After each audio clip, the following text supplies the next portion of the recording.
Place করবেন এবং আমরা আমাদের মতো করে এই জিনিসগুলোকে অ্যাড্রেস করব। আপনারা জানেন যে ঈদকে কেন্দ্র করে, রমজানকে কেন্দ্র করে অনেক চাঁদাবাজির ঘটনার সংবাদ আমরা পাচ্ছি। আমরা ব্যবস্থা নিচ্ছি এবং অনেকগুলো অ্যারেস্ট করছি। সম্প্রতি 3-4 দিন আগে আমার কাছে একটা মেসেজ আসলো।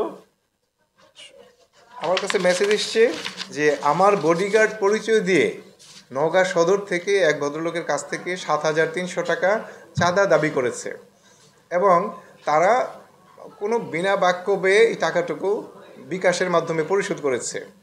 আমি যখনই জানার পরে আমি আমার যে টিম আছে ডিবি টিমকে দায়িত্ব দিলাম যে পুলিশের নাম ব্যবহার করে এই ধরনের প্রতারণা করা, এটা জনসাধারণ খুবই মানে বিব্রতকর অবস্থায়, এবং পাশাপাশি আমরা তো অবশ্যই বিব্রতকর অবস্থায় পড়বো আমার নাম নিয়ে যদি কেউ চাঁদাবাজি করে। এটা অবশ্যই হ্যান্ডেল করতে হবে, অ্যাড্রেস করতে হবে, তাকে গ্রেফতার করতে হবে, আইনের আওতায় আনতে হবে। আমার নির্দেশনার পরে আমার ডিবি টিম কাজ শুরু করে পরবর্তীতে তাকে গতকাল রাতে মান্দা থেকে গ্রেফতার করতে সক্ষম হই আমরা। ছেলেটির নাম হচ্ছে সাগর ওরফে রিমন, বয়স 28, পিতা মৃত হাসান, গ্রাম বাংরা, থানা মান্দা, জেলা নওগাঁ। আমি তার পিসিপিআর যাচাই করে দেখলাম তার নামে অন্তত 7টি মামলা রয়েছে। আমাদের এই মামলা বাদেই তার 7টি মামলা রয়েছে। এর মধ্যে রাজশাহীর মোহনপুরে একটি মামলা আছে, রাজশাহীর মোহনপুরে আরও 2টি মামলা, ডিএমপি চকবাজার থানায় একটি মামলা আছে, পাবনার সাথিয়া থানায় একটি মামলা আছে, নওগাঁর মান্দা থানায় একটি মামলা আছে, চট্টগ্রাম মেট্রোপলিটনে 2টি মামলা আছে। তার মানে তার বিচরণ বাংলাদেশের মোটামুটি সব জায়গাতে।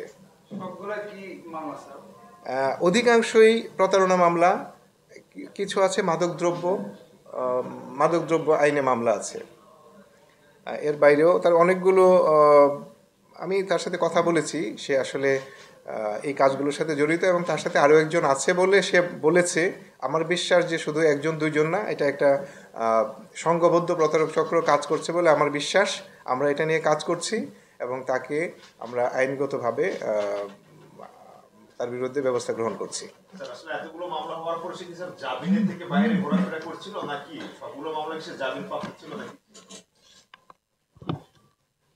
সরি, এতক্ষণ যে কথা বলেছি এগুলো আসেনি, কিন্তু আপনারা পাবেন কিনা? আচ্ছা, মামলার তথ্যগুলো মাত্রই আমরা পেলাম। সাধারণত এই মামলাগুলোতে জামিনেই থাকার কথা। আমরা এগুলো স্টাডি করে বলতে পারবো আসলে কোন মামলায় সে জামিনে আছে, কোন মামলায় সে পলাতক আছে কিনা, এটা আমরা তদন্তের মাধ্যমে জানতে পারবো। এই মুহূর্তে বলা মুশকিল। সম্প্রতি অ্যাক্টিভিটিসগুলো হচ্ছে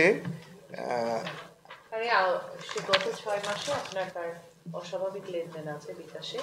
আসলে সে যে শুধুমাত্র হাই অফিসিয়ালদের বডিগার্ড হিসেবে পরিচয় দেয় তা না। যেমন ধরেন অনেক জায়গায় থাকে না, ইটের ভাতা বা বিভিন্ন জায়গায় সে অনেক সময় পরিবেশ কর্মকর্তা হিসেবে ফোন করে। আচ্ছা, আমি বলে দিচ্ছি। আমরা আসলে তাকে এই পুলিশ সুপারের বডিগার্ড হিসেবে প্রতারণা করার দায়েই আমরা তাকে খুঁজে বের করার পরে দেখলাম যে তার বিরুদ্ধে ন্যূনতম 7টি মামলা রয়েছে।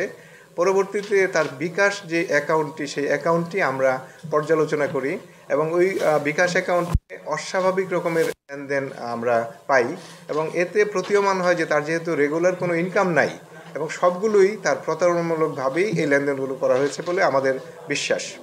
আমরা এটা নিয়ে কাজ করছি।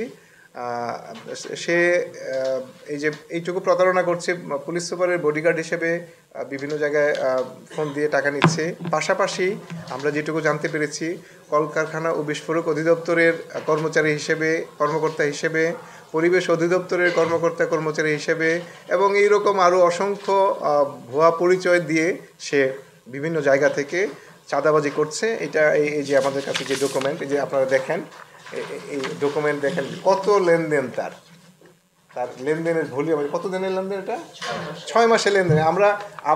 আমার লেনদেনে তো হবে না 6 মাসে, সংখ্যা গুনলে তো আপনার কয়েকশো হয়ে যাবে।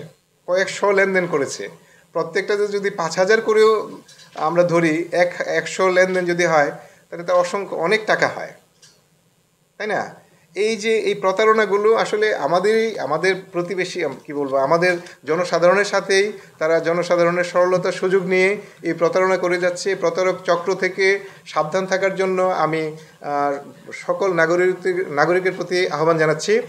এবং এই ধরনের প্রতারণামূলক যে কোনো ধরনের তথ্য আপনারা যখনই পাবেন, সেটা পুলিশ প্রশাসন হোক, প্রশাসন ক্যাডার হোক, বিস্ফোরক অধিদপ্তর হোক, অথবা অন্য যে কোনো সেক্টরের হোক, আইনগতভাবে কোনো সরকারি অফিসের কোনো কর্মকর্তা কিংবা কর্মচারী পরিচয়ে এই ধরনের চাঁদাবাজির বিন্দুমাত্র সুযোগ নাই। এটা যখনই আপনাদের নজরে আসবে, আপনারা আপনাদের মতো অ্যাকশন নেবেন, জনগণকে সচেতন করবেন, পার্শ্ববর্তী থানায়, নিকটবর্তী থানায় যেন তারা অভিযোগ দাখিল করে, এবং আমরা আমাদের সাধ্যমতো চেষ্টা করে এই চক্রগুলোকে ধরে আইনের আওতায় নিয়ে আসবো।